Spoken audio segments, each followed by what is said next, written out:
Scott Show. And all our friends are here, Scott.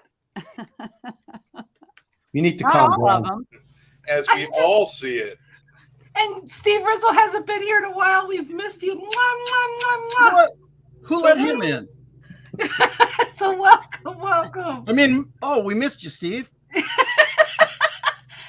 Yeah, I missed you too, Scott. He's been conversing with Bob all over the world, so he's been really busy. Oh no, Bob's been conversing with me. There you go. I have no choice in the matter. When he talks, I have to listen. Yeah, He can be annoying sometimes, though, I must say. We love you. Just knowing where you come from, Steve, and where you grew up, I kind of assumed witness protection. But I'm glad that you're that's a good assumption. That's a good assumption.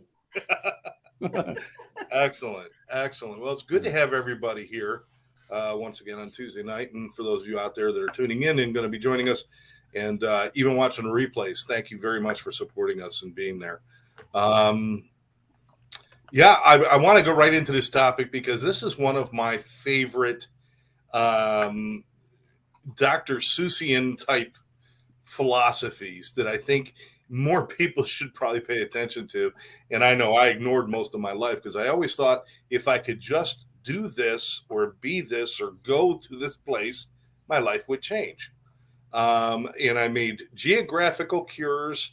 I tried to get promotions and get titles and new relationships. And everywhere I went, I'd turn around and guess who's standing there? Me. And it was like, so I'm like, I should not be feeling and having the same shit go on in my life because now I'm doing this. But you know what? That's what it is. No matter where you go, there you are. And if I'm not happy where I'm at, I ain't going to be happy where I'm not at. I'm not going to be happy somewhere else. It just doesn't work. And I wanted to know if anybody's had experience with that, if they've tried the cures, the geographical cures or other cures like that, maybe in their youth or maybe in their adulthood or their adulteresshood, whatever it might be. But, have we figured this out? And I'd just love to hear your stories about that. And maybe, I mean, also you guys, a lot of you guys are working with people and helping people. And I would imagine there's a number of people that come to you thinking that if I could just do this, everything will be better. But they're doing no self-work. They just want to achieve to change, or they want to relocate to change, or drive a better car that'll make them a better human being. So I would love to hear your thoughts on this. It's just one of my favorite sayings. No matter where you go, there you are. I'm going to attribute this to my friend Denny, who passed away a few months ago, because he's the one who used to say it to me constantly. I told him it was full of shit. Now that he's gone, I'd like to tell him you were right the whole time. So there you go. So go ahead. Let's kick it off. Anybody who's feeling something, shout it out. Or we'll pick somebody. I think the key is finding out who you really are and bring that part of you, no matter where it is that you go. And that's what you're saying. That's the challenge that most people have. People bring different facets of themselves depending on where they are. If you're going for a job interview, you're bringing a different extension of yourself there. Sometimes it's the ego. Sometimes it's too overpowering, and you can blow the interview if you're trying to be something that you're not.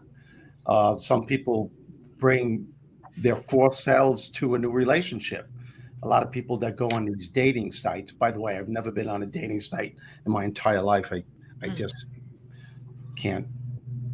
I don't get it. Not under your name, anyway. Yeah, not under this one. Well, I was on one dating site, but I got eliminated, and I don't know if I should tell you why. Okay. Oh my God! You get kicked out of a dating site. There's a problem. Oh no, I got red marks, and they automatically disqualified me and said I will never be on again.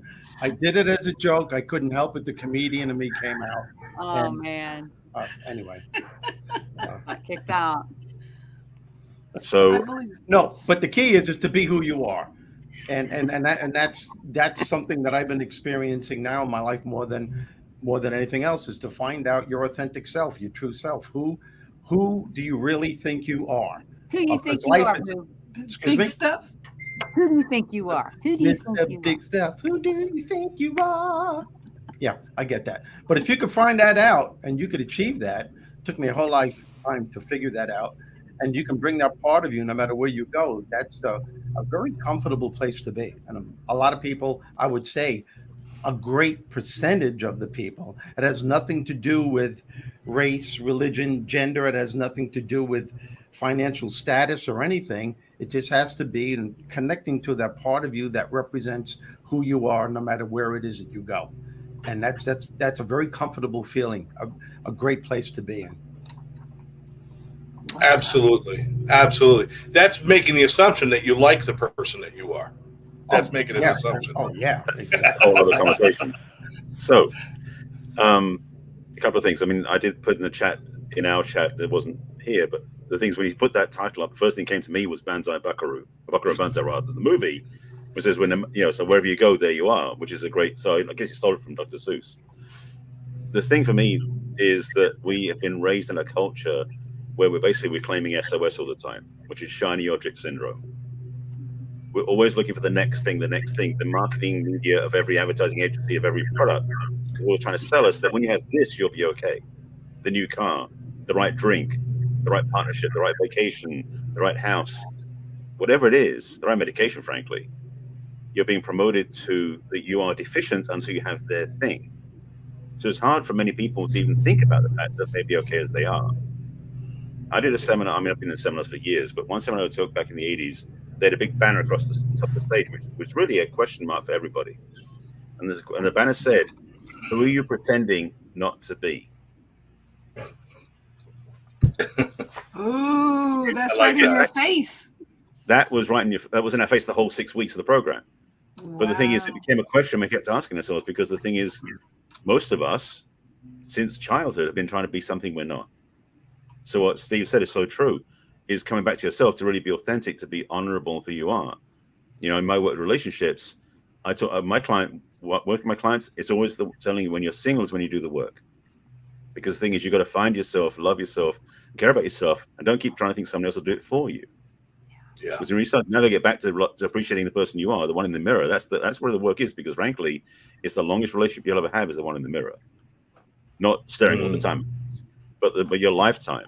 So looking for somebody to make you feel better is a really sad way of doing things, frankly, because you're going to get bored with them. You'll get fed up with them. They'll do something you didn't want, and then you'll get upset. So why not do the work inside? As Steve said, find yourself, be the best person you can be. Barry, I think people need to know that this is not uncommon, though. You're not talking about like this, like just a few people are doing this, because I think a lot of people, I know the first time I got married because I thought getting married would make me an adult. And I would be, instead of Scott, I would be Mr. Jones once I got married. That was honestly, I was trying to change my perception of even myself. But this is, I just want to make this clear. A lot of people do this. This isn't like some rare thing, right? No, I mean, just speaking to that for a second, when I was bar mitzvah at 13, I was told I was a man. Yeah. You think how confused I was? So there was no way. I mean, that's the thing. That was the first challenge to my awareness, going, hang on, I need to be a man now? How do I do that? And so basically in my teens, I went through my own, what I call spiritual crisis. So definitely we've been trained by our society, as I said, to, especially in America, the American dream, the wife, 2 kids, the little white picket fence. Then you've arrived. And then you're going, what have I actually got myself into?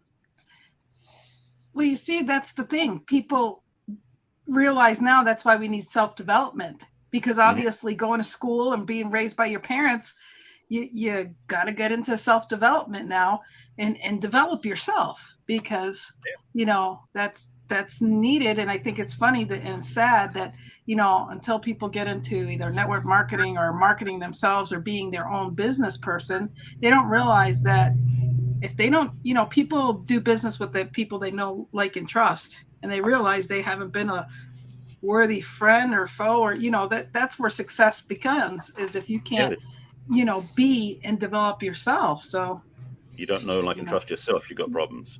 Yes. Hi, Eric. Thanks for being here. We love you. Eric's awesome.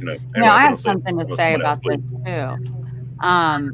My show, shameless plug, my show, Find It. It's all about this. When guests come on, they're explaining what they have found in life. Whose background is that? It sounds like a plane. me. And Oh. it's you know, They're whether mowing my lawn. oh, that's awesome. You want to mow your own? That's awesome. But you know, it's about finding your way, and sometimes that's finding yourself in the process of finding it. What is finding it? It's finding you in the noise of everything else. And sometimes you think you found it, but you may start a new chapter in your life and you have to find something else. And the way I always say it is, if I think I've truly found it, I can go to my maker because I think that we're always growing, learning, getting better. And sometimes the things that we learn when we all of a sudden turn around and oops, there we are, we might not like that person that much. So we have some more inner work to do. Find it. That's all I really have to say. I love That's it. why I have guests on my show so they can help me find it. Okay, let's just get real here. And Scott was one of them. That's right. And Steve and Rex. Every one of these guys have been on your Find It. All of them. Me find it. Thank you. Yep, that's She's right. been finding it. And I'm honored to be her producer. I'm very honored for that, Debbie. Thank you. Thank you. I appreciate you. Mr. Schilling, which is the last of the pack to be on the Finding Show last week. That's right. Finally. Yes. No, it was awesome. It was a blast. We did have fun. That was a great show. Yeah. The best for last. Best for last. What came to me on this is, I mean, all the stuff everybody said is extremely accurate. Obviously, you're there, but what popped into my intuition was taking the role as the observer when you go somewhere, and as opposed to being the active participant, is actually being outside yourself and observing the situation. Mm-hmm. And I found myself this week, actually a couple times already, where I don't know how fully I was the active participant in it, as much as I was observing what was going on, going, holy cow, I don't think I'm in this for what I originally thought I was supposed to be in this for. I think I'm in this because I'm supposed to be learning something, or there's a knowledge gap that's being filled, or there's just something else here. It just felt completely different. So I think a big part of this is really understanding, and I just finished up another call talking about this, and that sucks what now. The premise really is two things. God's plan and timing is perfect, and all things work together for my good. And when you put those things together, it answers the second answers the first, because it doesn't matter what the plan and timing is, because all things work together for your good. So it works in unison to take you there. So for me, there were some situations where I thought I kind of had it figured out. And all of a sudden I went, oh crud, I don't think I've got it figured out. I think that there's something bigger and broader happening here. And what was interesting about it is this call that I just came off of to come to the show was a gentleman that I met on a project about a year and a half ago, and really good guy, really cooking, really doing all sorts of stuff. We hadn't really talked in about a year and a half. I saw him on a call today. I reached out and said, can we talk later today? And all of a sudden he starts giving me, he goes, this is why we met a year and a half ago, what we were talking about today.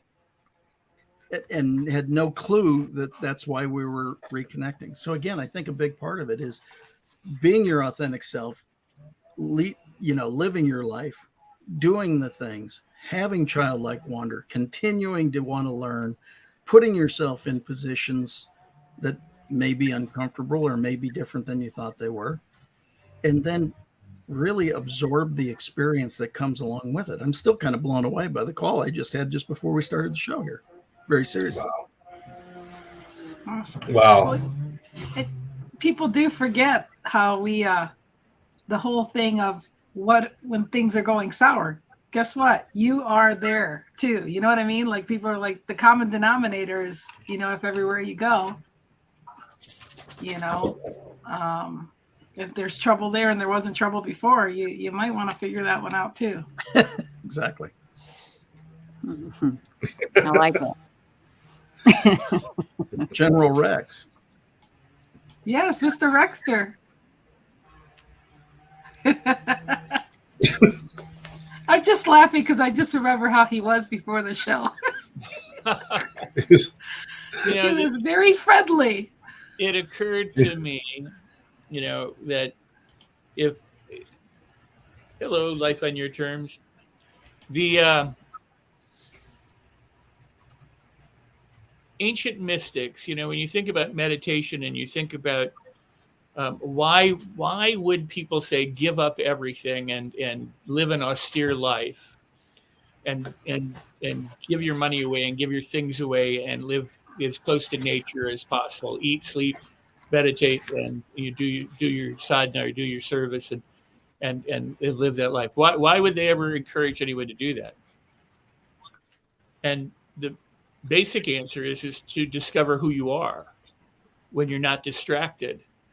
And we live in a culture here in the United States as well as around the world that says the grass is greener on the other side. And if you look at most people today, especially if they're in an airport, they're in a bus station, they're in a restaurant, they're waiting in line, they're on their phone. People aren't used to being with themselves by themselves because they don't feel fulfilled in and of themselves. They don't know who they are, so they use a phone and they use any or all means to distract themselves, whether it's media, whether it's politics, whether it's religion, whether it's other people, whether it's things. And there's a horrible, horrible, horrible, horrible, horrible notion in the human potential movement, in the self-development field, and that is the notion of canny, constant and never-ending improvement, as if you're not already enough. You always have to be working. You always have to be doing something. You've got to do something to be better, to have more, to do. And while it's a useful premise to say, okay, I'd like to improve myself, there's a time in which you have to also accept yourself. And that's what gets missed. In other words, they've got you chasing the car, the plane, the house, the girlfriend, the boyfriend, the whatever, in order to become something that you aren't current. You're going to be more important. You're going to be richer. You're going to be wealthier. You're going to have more power. You're going to have this, that, and the other thing. And it's always taking you away from yourself and who you already are. This is why I constantly say that for so many people, the solution to their problem is their problem, because they think only this will save me. If I get that, if I get this, if I do this, if I do that, then everything will be okay. It's okay right now is what people need to learn. If wherever you go, there you are, or there you are, wherever you go, who are you left with? And you're either filled and fulfilled or you're not. And so if you're not, yes, work on yourself, but get fulfilled and enjoy the journey and stop the constant struggle to be something that you aren't. Accept who you are and live fully and celebrate everything. Because what other choice do you have? Dog shit or diamond? I still have it as cheese, but that's okay. You have it in cheese. Yeah. Yeah. That's really good. I plan to fix that someday, I promise. That's really good, Rex. I like and this is why I consider Rex one of my top mentors. He's just amazing. I mean, he just, he's not here to give you woo-woo and fill your head with. He wants you to use what God's given you. Whatever you have right now is what you need to have. And he's just such a blessing and a gift to everybody. And I just thank him for every Tuesday being here with us. Well, and thank you kindly for that. But may I also say that the notion, Edward Deming and the constant never-ending improvement and all the different things have led to why nothing is ever okay right now. It always has to be fixed. So put it out with all the glitches and then repair it as it goes along after the people have spent their money. I mean, it is infiltrated business, it's infiltrated politics, it's infiltrated religion, it's infiltrated people, and there's a time and place where you go, you know what, let's make something really cool. First off, accept who you are and understand you're really cool, and then go from there. In other words, start with the premise that everything's okay as opposed to everything's screwed. Yeah, you started saying done is the new perfect. Yeah. Just get something out there. You can always perfect it after the fact. as opposed to trying to micromanage and micro manufacture everything. Just take the action, take the step.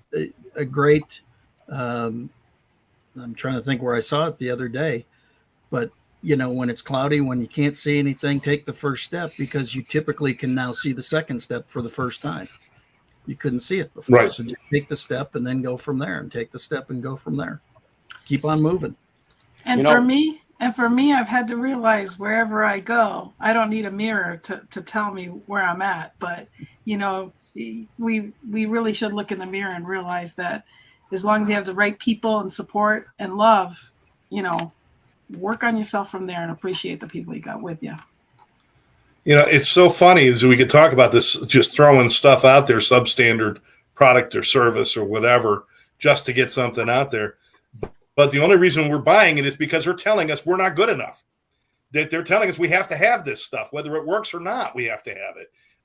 No, don't look up FDA. We don't need to know if the drug works. We're telling you it's going to make you grow 3 inches or whatever it's going to be. And you're going to take it. Why? Because you're obsessed. Because everybody's telling you you're not good enough. And the one person that you're not listening to is the person you look at in the mirror who says, you know what, screw them. I am who I am, and I'm just going to be okay. I mean, I love what Rex says, but you're swimming against the stream as well, because everything is telling us, don't accept where you're at. Don't accept who you are. Don't do that. Be better than who you are. And it's a complete, I'm trying to think of a better word than mind fuck, because I didn't want to say that. So it's a revolving door. It's like it's revolving. Mind fuck says it the best.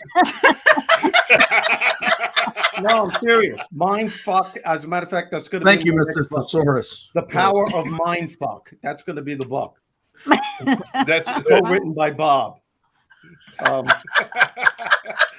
By the way, Rex, you hit the word perfectly. Okay, that's a powerful word, and I think the key to it is that you have to be okay that not everything's going to be okay, and if you could adhere to that, you're going to be okay. You're going to be fine. I think my whole life I struggled with so much stuff, and even when I was, and I still am. I'm working. I'm speaking to people, but it wasn't until not too long ago, maybe the past couple of years, where I started realizing my mistakes, my screw ups, my hard times, my challenges that I cursed have become my greatest blessings. And there was a point in my life at one point where saying, gee, if I just had that opportunity to do that again, And that's like, screw that. That's my past. The key is that I learned from it all. And some of it hurt, but that's part of the learning process. And if you can go through the shit, and if you can go through the crap, you can go through all that and admit your responsibility in any situation, what you did, and then you could just say, I get it now. I learned from that. That's the ultimate empowerment. I wouldn't change my age. I wouldn't want to go back in time to do anything all over again, because I've learned from it. I embraced it, and it's who I am. And because of that, I am in a better position where I can help other people to deal with their lives, because I've been there over and over again. And I think that's the key. If you at some point in your life can look back and honestly admit that my greatest challenges have become my greatest blessings, then you're going to be fine. I had a workshop just a couple of days ago with 5 people in a small little room. And this woman insisted, she kept saying, if I had this, I would be happy. If I had a better home, I would be happy. And I'm saying, if you're not happy where you are, you're not going to be happy if somebody gave you a mansion, because that mindset is still a part of who you are. And it will be until you realize that you have to change your mindset. You have to be able to change your mindset. No matter what material stuff that life gives you, you're going to take that mindset with you over and over again, because you're going to find something else that's not going to make you happy. Yes. Yeah, absolutely. Can I add to this? Because absolutely. No. So, but I mean, first off, just in the material world, iPhone 13 came out, then 14 comes out. How often do you need to put out a new phone? Mm-hmm. And if you have the 12, why do you need the 13? Now you need the 14. Now then the 15 will come. You know, I mean, in other words, it's just a way of parting. It's keeping you distracted. It's parting you from stuff. They're going to be those early adopters who have to take everything and blah, blah, blah, blah, blah.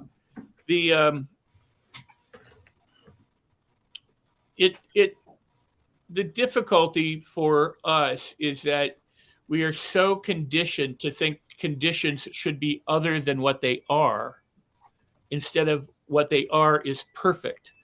You know, in Christianity, in traditional Christianity, you've got a God, and then you've got the devil, and you've got this battle between, you know, God and the devil for your soul. So there's good things, and then there's not so good things. And you can sin. You can sin and make mistakes and do evil, or you can do good and blah, blah, blah, or you can just trust and be. I mean, there's a number of different ways to look at it. Some of the other religions go, there is no good or evil. There's just everything is divine.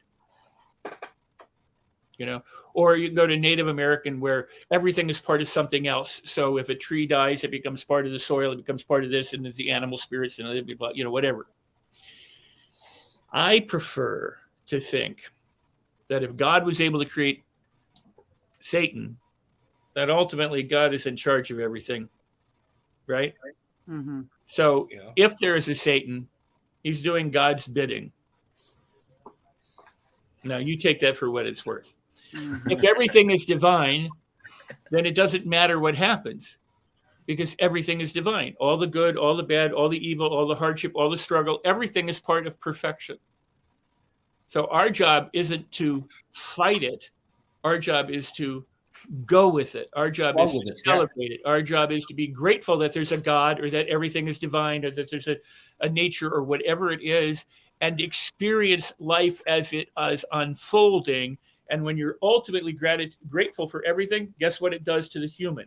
It opens up everything that the human has that normally would be like this, to be able to see the good in everything. And when you can see the good in everything, nothing is a problem. Doesn't mean that there aren't situations that people, you know, navigate through, but how you navigate through them is determined by what you're able to see or not see, what you're able to feel and experience or not feel or experience. And too many people focus on all the stuff that they call crap, and all of their problems, and all of the solutions to their problems, and all the things that they don't have, and all the things that they want, and they miss being who they are this moment, and they are perfect. They're not. That's so well said. That is so well said. Is that a mic dropper? Yeah. I got to ask. Hold on one second. I got to ask Scott Schilling. Scott Schilling, should you say it or should I say it?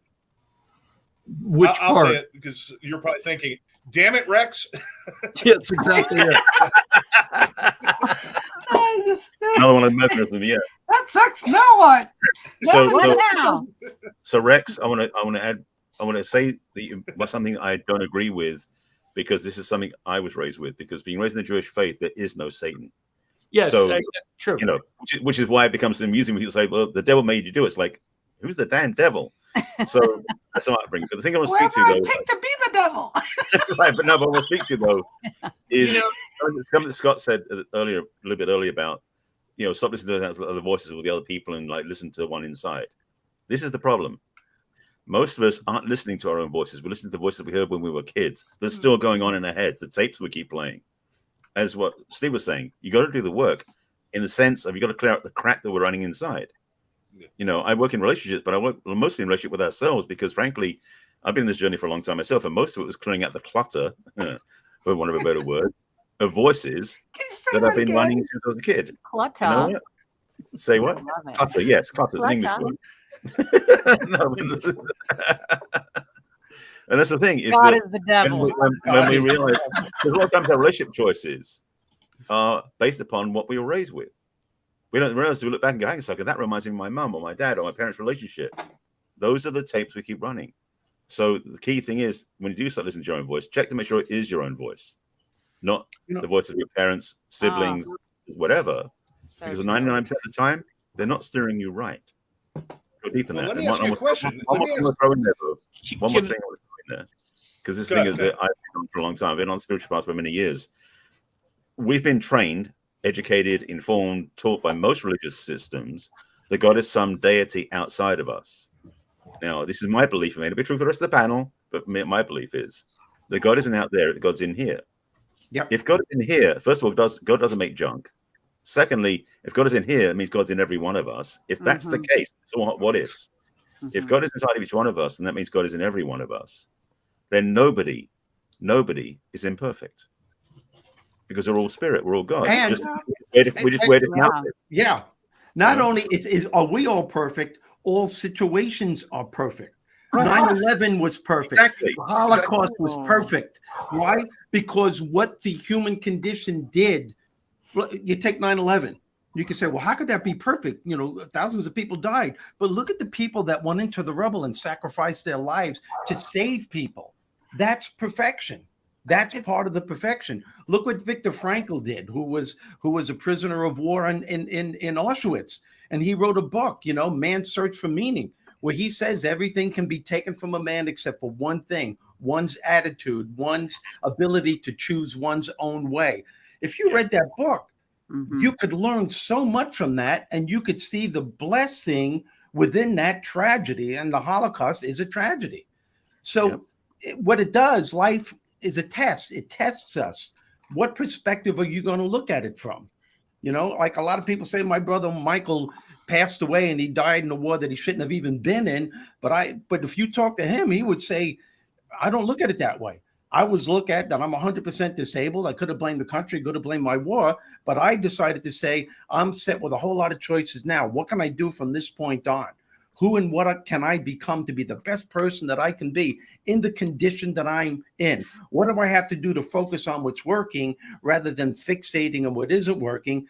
And that's the core of the human spirit. That's why we're given challenges. What are you going to do when life throws shit at you? And I know there's probably some people listening right now going, no, you know, people forget, like Shakespeare said, you know, life is like a play. And what we don't understand is we are a character in all different situations. And sometimes the situation you're in is not for you to learn a lesson, but you are a character for someone else to learn a lesson. Exactly. So I believe there's always a greater good and purpose for everything. We may not know what it is right away, but we eventually do.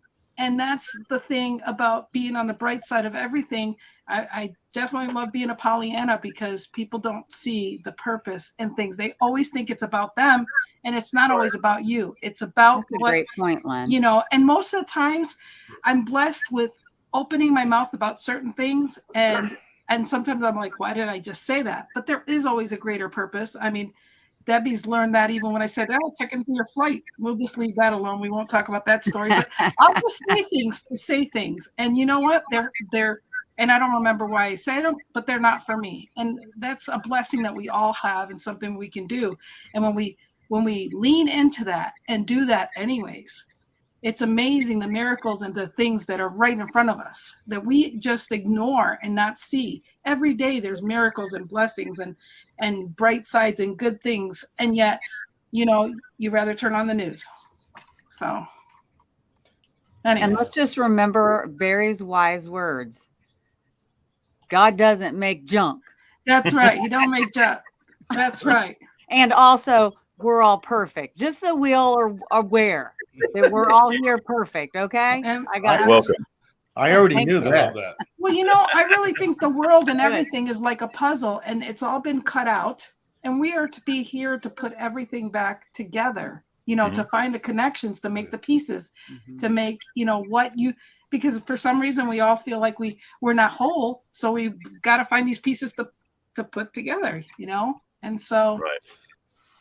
I've said it several times, and I agree, and I fully believe that everything has a purpose. It's not my job to know what their purpose is. It's my job to figure out what my purpose is and to do what I do. That's my job. My job is to, if I don't like the purpose that I'm fulfilling, I'll do something different. But everything has a reason. And Steve, you really put it brilliantly, and I appreciate it. That's why I put the comment out there. Damn it, Steve. Because now we got a damn it Rex and a damn it Steve moment, which is a great thing. It's like you're blowing our minds, guys. That's it. But a couple people have now said the same thing. They've said, listen to that voice inside. Listen to your voice, not everyone else's. What I want to ask you all, and it goes a little off topic, but I really want to know. I swore it was my voice I was following. But it wasn't. It was the construct of everything around me. And the truth is, it was my voice, but my voice was speaking someone else's purpose. It wasn't my purpose. I didn't discover that until I reached rock bottom and had to go through some real hell until I started listening and saying, wait a minute, Scott wants something. I don't have to be this person. I don't have to do this. How can somebody tell? Because everybody says, listen to yourself, but nobody knows. How do I know which voice is me? Can I ask you a question? Please. Do you, Scott, say, I'm such an idiot, or the equivalent of, or you're such an idiot? I say, Jonesy, you're an idiot. Okay, I talk to myself in the third person. Yes, but that's somebody talking to you. That's the big mouth. He's saying that's your ego. That's what I call the big mouth inside your head. Ego or something. What I'm saying is, people oftentimes talk to themselves in second or third person. You're an idiot. Okay. Or Jonesy. Scott looked like he had seen. He just saw a ghost. It was like the revelation. Yeah, it was like. Honestly, I trying to say I really do that out of. I do that out of humor. I do that out of humor now, but I do understand that voice of, actually the voice. I don't want to go dark, but the voice in my head for a long time was, you need to die. You need to die for the world to be a better place, and that was the voice I kept hearing. And I don't know what person it was in. It was just it was overtaking me, that I wasn't worth living. If somebody was saying you need to do this, why would you own it?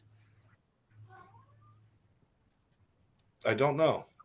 Well, I'm just saying you were asking for a way to differentiate between an authentic voice and a voice that may or may not be yours. So my guess is, if it's going, hey, Scott, you ought to do this, it's coming from, it's something that you've learned to do, but it's some other influence, environmentally created, whatever. All right. However it's manufactured. But if it's my voice saying I want to do this or I need to do. What I'm trying to say is, because you, who are you, wouldn't say, Scott, you are an idiot. The authentic you isn't going to curse yourself or blame yourself or destroy yourself. Oh, I see what you're saying. Right. So the very second that it's making some indictment about you in second or third person or even in first person, it's probably not coming from you. It's something you've adopted. It's something a tape program that you run. It's something that is there. Or a trigger from somebody that's told you that or said that to you. That's one of the plights of the human condition. Always focus on the crap that you're not good enough, you're not smart enough, you're not worthy enough, you're not. That's right. And even before you excel to try and achieve a goal, you hit a wall in the challenge. Oh, I knew this was going to happen. Every time I try to do something, it never works. I always go 2 steps up, 3 steps back. I'm an idiot. I must have been a jerk to try to do this. And that's what happens. And that's one of the things that separates those who consistently fail and are unhappy, usually become victims and blame outside circumstances for their lives not working. I have a question. I have an answer. Somebody help me answer. Somebody answer this. Why do you believe it's so easy for us to, or the average human being, to believe a negative comment versus take a compliment? Oh, Barry wants to go first. This one's fun. Go ahead, Barry. Well, basically, because I'm underscore what Rex said, because I know I actually disagree with what Steve said, because the thing is, it's not the human condition. It's human conditioning that we get sporadically by certain people. Yes. Some parents do raise their children to be really self-approving and self-loving. Not many, but several do. So it's not a guarantee. If you're a human, you're going to have to deal with it. That's one thing. Second thing is the tendency. If you've ever read books by David Hawkins, who wrote Power versus Force, The I versus I, all these different books, if you find the books, read them. He talks about the difference of energy. We are in a negatively tuned, negatively flavored environment. It's the way the world is. But the thing is, our positive energy outweighs negativity by magnitudes. I actually was in a room with him once. He did a lecture years ago now. And he did this thing where he did muscle testing with his assistant. So basically said, okay, all the negative energy in the room, send it to the person on stage, and you can put the arm down very easily. Now the positive energy can hold the arm up. He actually said that basically the equivalent energy of positive people, if you get like 1,000 people together who are positive, it counterbalances 400,000 negative thoughts. Wow. So positivity is more powerful, but we are in a negative environment, so it means you've got to keep working on being positive. We tend to, again, like I was saying before, with the media, the news, or the products, they keep promoting how we are not good enough because we don't have that thing. We start believing it. the reality is that when a baby's born, it doesn't come out going, "Oh crap, I'm in the world now, it sucks." No, most babies are smiling and happy because they haven't been programmed yet. So if we raise children from that point forward, only reinforcing positive, giving obviously, don't touch hot stove, smart things as well. But if we start encouraging kids from very young age with positive affirmations, teaching them how to look at themselves through a good lens, they can become amazing beings. But unfortunately, we don't do that very often. Mm-hmm. That's because their parents were conditioned to think another way. Before break that. cycle. I haven't heard from. But a big part of it, I think, too, is expectations. We've got so much in the world right now that are throwing negative expectations, and people are unfortunately believing it. And again, we talked about this on your show, Debbie, about critical thinking and holding knowledge, learning knowledge, and doing it versus seeking it out somewhere. And of course, everything on the internet is true. It wouldn't be written there if it wasn't true. And everything in the media is true because it wouldn't be broadcast unless it was true. And so is AI. Well, exactly. And AI and everything else. And so we, unfortunately, a less than positive set of expectations get cast about, but also get adopted by some. And it goes into that spiral sometimes where, again, there's yin and yang and everything. There's an equal amount or more of positivity. It exists. It's which one are you just going to choose to associate with? What are you going to choose to believe in?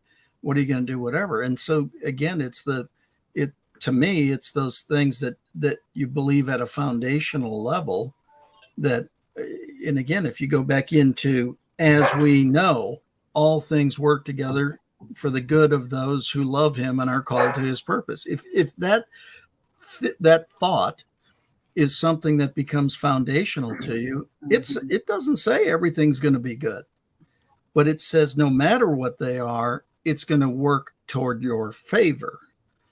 And when you adopt that becomes to me a much better operating system to go from. This is such an important point, and this is I mean, I say if you consider something a problem, it's a problem. If you consider something a blessing, it's a blessing. Celebrate everything. Henry Ford said, if you think you can or you think you can't, you're correct. If everything works together for good, it means everything works together for good. And what I have difficulty expressing cohesively enough so that people can understand it is that everything that happens, whatever we label it as, good or bad or right or wrong, if a volcano erupts tomorrow, if it erupted on Mars, there's nobody there to complain about it. We would see it go, oh shit, there's a volcano on Mars because we're humans and that's what we do. But the point is, it's just an event. There's nothing good or bad or positive or negative about it. As far as I'm concerned, we're alive to the extent that we are aware that we're alive, whether we're here millions of years or just one life, it doesn't matter. Millions of lives, just one life, it doesn't matter. We're here. Therefore, everything is a gift to us. Everything is a gift to us, and everything works together for good because everything is good no matter what we judge it as. What Steve was saying about the Holocaust or 9/11 and all those kinds of things. Yes, there are egregious things that happen to people, but the point is that it's a gift. The problem that we have is that we don't understand that the ability to express ourselves negatively and judge ourselves is a gift. The ability to praise ourselves and to uplift ourselves is a gift. We have a gift, and we may not use it as a gift. We may use it as, like a crutch is designed to help you get along until you can do it by yourself. So some of us have become reliant on negative expression, and others become reliant on positive. What you were saying, and what Barry said so beautifully too, is not everybody is conditioned the same. And so there are children who grow up according to the same way there are rich people and their children, those children who don't become alcoholic dependents on wealth and because they have no challenges, but those who are productive children of wealthy people oftentimes have no money worries because they don't worry where the money comes from because they've been brought up in money, with money being part of their abundance programming. So when it comes time to do stuff, they go, we'll find the money. It's not a big deal. It's out there. We'll just have to tap into it. Where other people are going, I don't know how to make $1. I don't know what to do next. Yeah. That mindset that we have that something's wrong or that there's more negativity than there is positivity, it's not positive or negative. Yep. But it is a gift. And you and I and all of us get to experience it. And then we get to experience it however we're thinking about it. Some people look at it as a gift. Some look at it as a curse. Yeah. And it all depends on how you relate to what is happening to you. And this is a reminder why we have the show. Yeah, people are confronted with a challenge. And, some people look at it and say, okay, and this didn't work. Now I got to go. I'll do it this way and I'll do it that way. And some people make challenging situations worse than it has to be by their inner dialogue. It's that some people call it negative self-talk. I call it self-curse talk because you're casting a spell on your life. Well, it's like the person who goes to jail and goes, at least I have 3 square meals and a bed. Yeah. And the other person is going, well, I'm prohibited from going anywhere, doing anything I want. It's how you perceive. That's why as we all see it here. That's exactly. the purpose of the show, which is great. Go ahead, Scott. Rex, I know the lawnmower keeps going back and forth. It's like, I don't know. The sun's going down. They're still working. He's not here. He's on the spaceship. You might as well tell them, Scott. I got like 6 guys with mowers and blowers and everything else out there. It's the rocket boosters. I just wanted to say, Rex, be careful about that volcano on Mars talk, because we are conditioned in Florida that when you start talking about something like that, we go buy up all the toilet paper and water in the stores. And then, Exactly. So don't tell anybody down in Florida. Well, not only that, but you transfer all your immigrants to another state. That's No, this is a whole other show. So that you have more toilet paper and all the things that they can't get from you. Yeah, exactly. That was Mr. DeSantis. God bless his soul. Oh my God! Yeah, listen, we only got time for a nice go around here, to kind of put a nice bow on this. I love these kind of topics.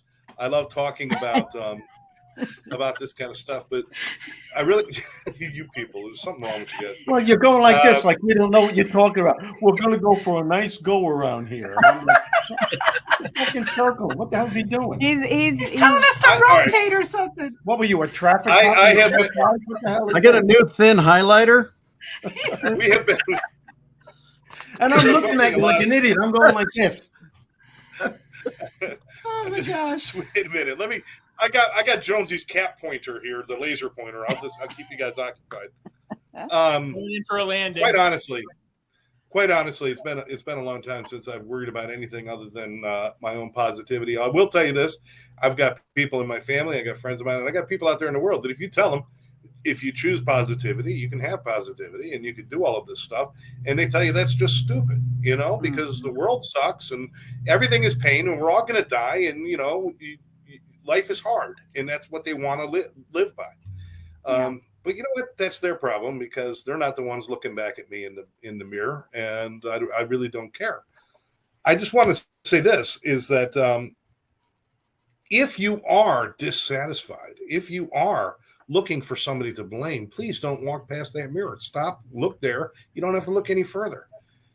Almost everyone I've met, whether it's been alcohol, drugs, mental health, crime, whatever situation they've been in, they played a significant part in their own demise. And they spend so much time looking for somebody else to blame that they never get to fix their own problems. And all I'm saying is, the whole, no matter where you go, there you are.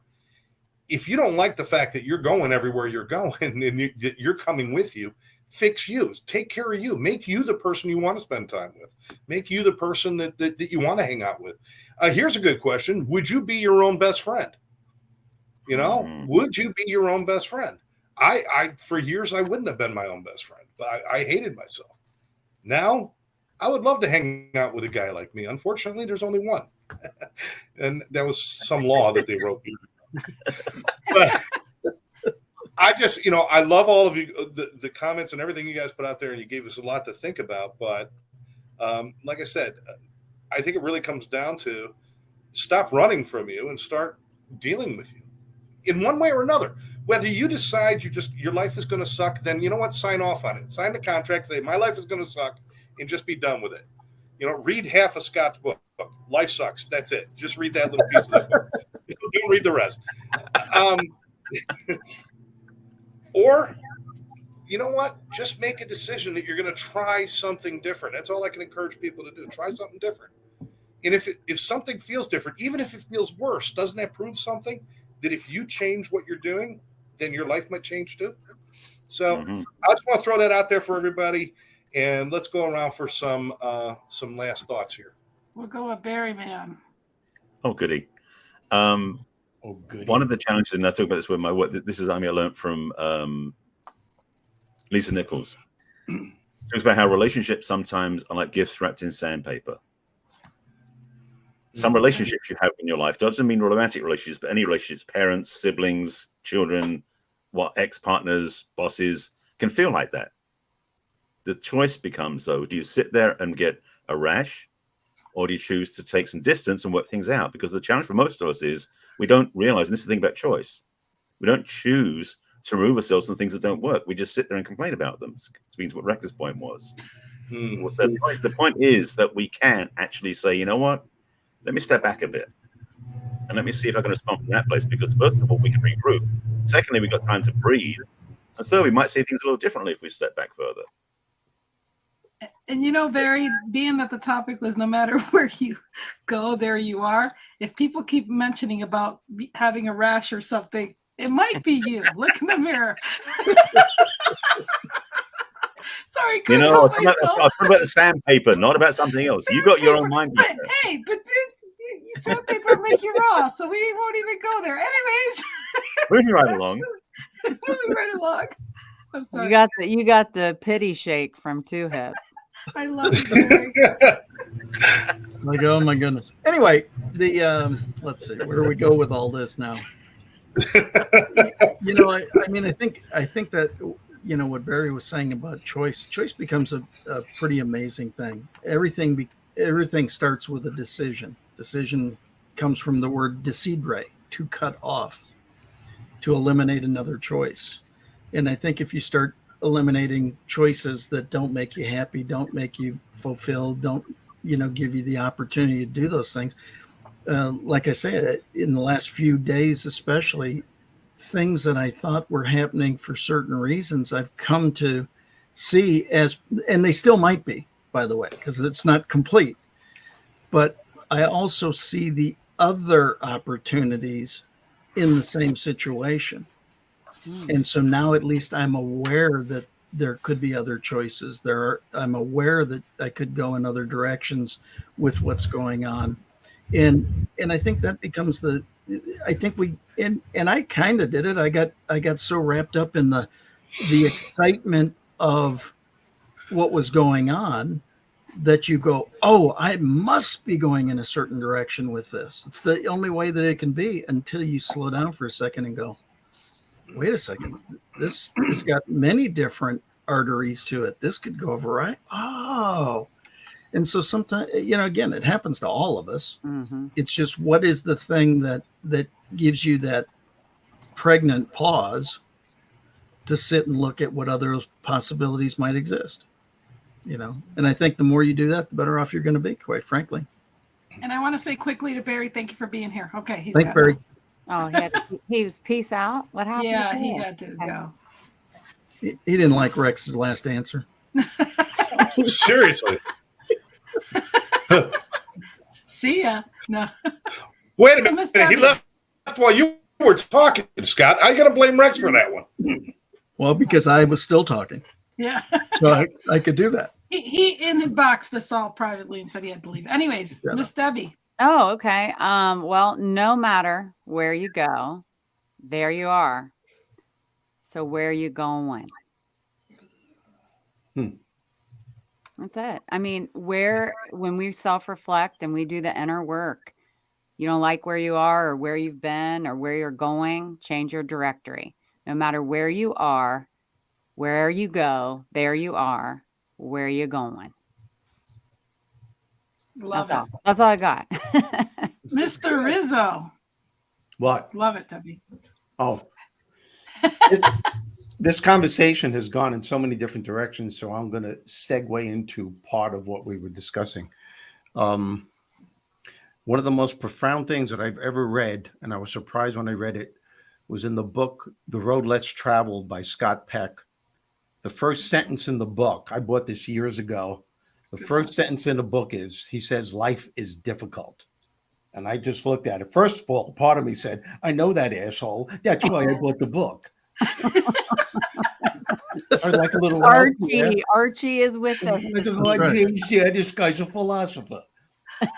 But as I'm reading the book, I'm realizing most part of that book is letting you know, once we could admit to ourselves, and I think this is part of the problem with us humans, is that we have these preconceived ideas that life is always supposed to go our way. But so what he meant by that, just know from the get-go that life is going to be difficult. You're going to be confronted with challenges.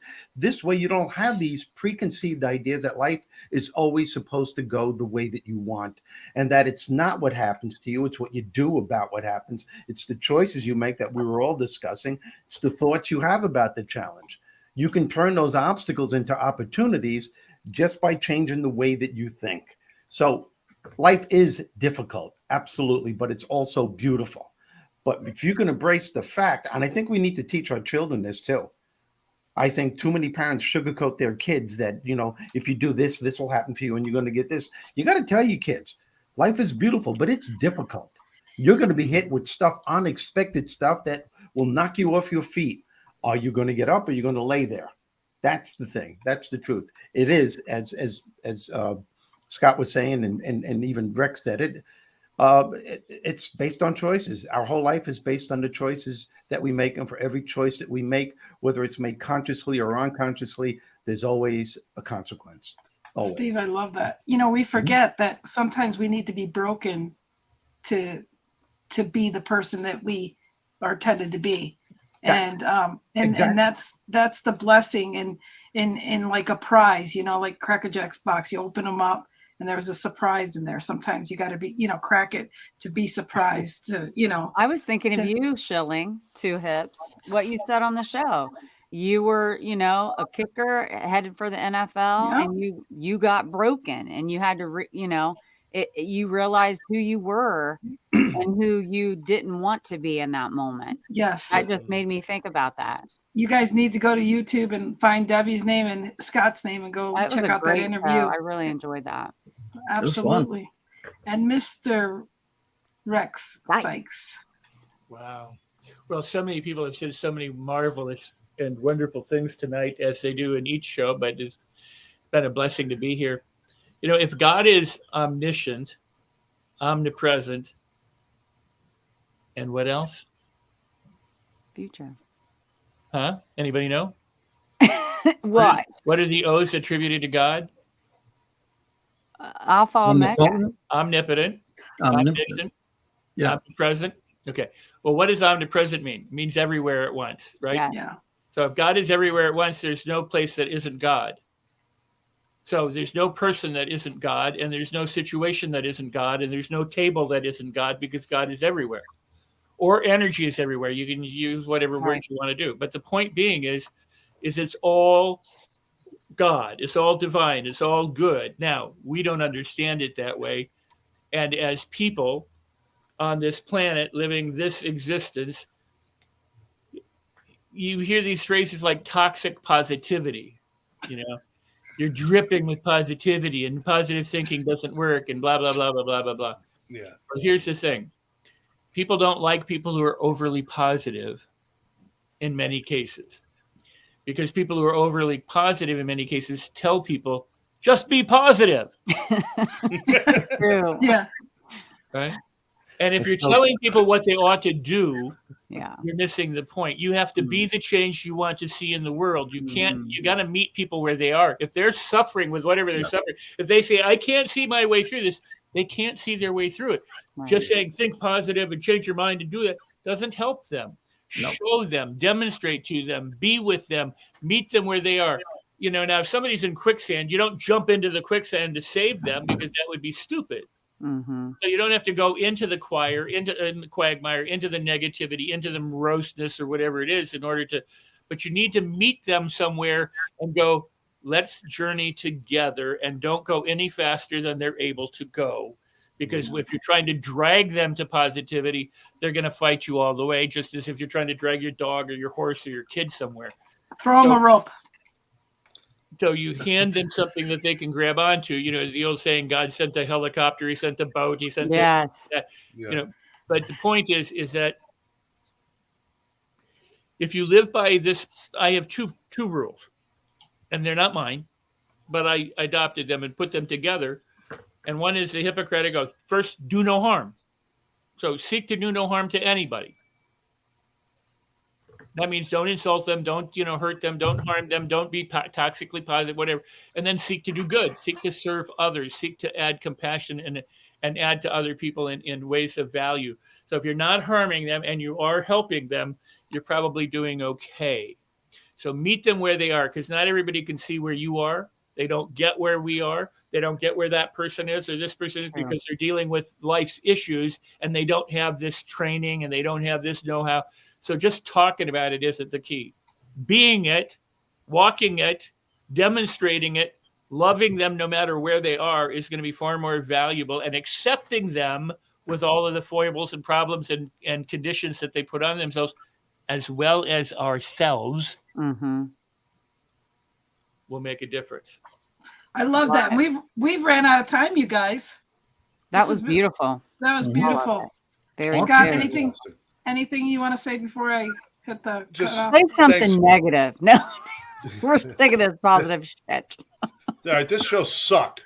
Yeah, and No, I want to thank Debbie, Scott, obviously Rex, Steve. Thank you. You know, it's great to see you again, brother. I hope we see you a little bit more. But I'm glad that you're busy and doing your work and God's work, man. I appreciate you. And as always, Lynn, we all love you and thank you for putting this all together for us. But nice. Anyway, everybody out there, please, just remember, get up tomorrow, do one thing nice for somebody else, two things nice for yourself. You never have a bad day. All right. Yeah. That's right. Yeah, Love you guys. Do me a favor, Scott. Don't tell me what to do, okay?